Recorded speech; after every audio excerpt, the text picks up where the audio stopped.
The real issue is that there are college students that don't want to work and want to go to the best colleges money can buy, and the parents are encouraging this.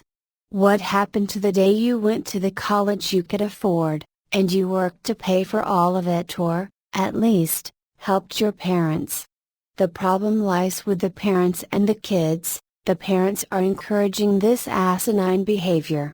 Today's generation believe that they are entitled to the best of the best without having to work for it. College graduates that are drowning in debt, but still refuse to give up on luxuries is a perfect example of this principle in action. Instead of tightening their belts, they continue to add to the debt and then cry wolf when everything starts to fall apart. What made the baby boomers great and all those that came to the US decades ago? Everyone worked hard, there were no handouts. Today's generations wants the best of the best, but most of them did not want to work hard to achieve their goals. If nothing is done to address this handicap, this generation will continue to demand more and more while doing less and less. Eventually, someone has to pay for these handouts, and this translates into higher taxes. Those that work hard will have to pay more and more to support those that don't. Things are getting so bad now, that you have websites that glamorize the concept of having a sugar daddy to pay for your college. More than 350,000 students belong to one of these sites, so it is a trend that is gathering momentum. In most cases, these students are going to expensive colleges as opposed to attending a state or city college where the fees are considerably lower. Essentially what you have here are college students selling themselves to sugar daddies to pay for their college. In many cases, the students are attending very expensive colleges and studying for degrees that are useless and won't land them a high-paying job. So what's the logic in attending an expensive college and earning a degree in a field that will not land you a decent paying job? Many of these students will be tempted to stick with a new trade they took up in order to pay for their college fees. A simpler and more effective solution would be to follow the simple strategy outlined below.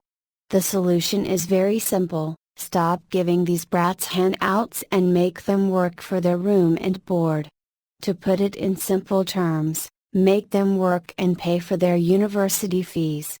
We performed a simple calculation on how most people could work and pay for their college.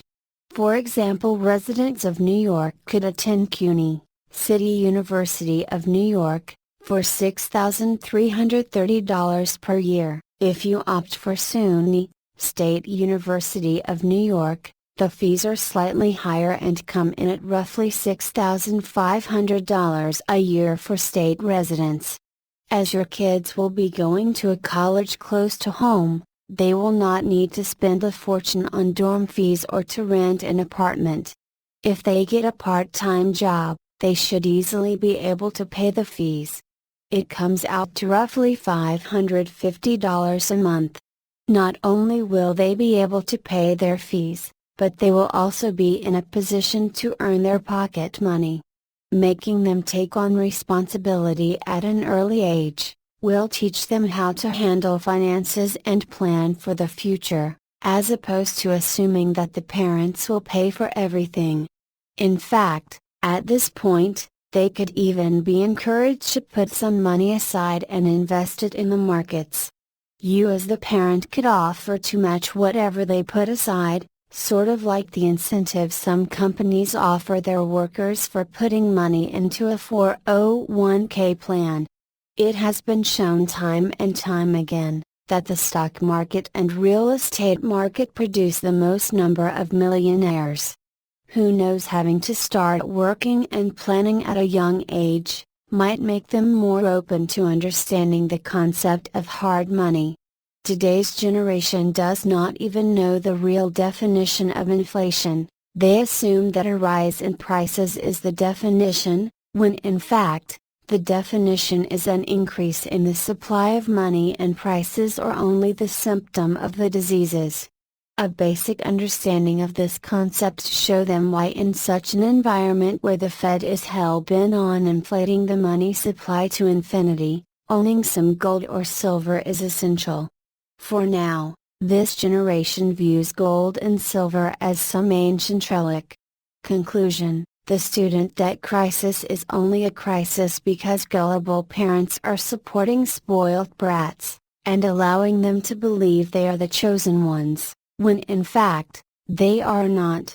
This debt problem, like most of America's debt problems, comes down to mismanagement of finances. One should not live like a king on a soldier's salary. When someone has to work for something they appreciate and value it, when they are given handouts, they show no appreciation and demand twice as much. The student debt problem is due to plain stupidity and bad planning.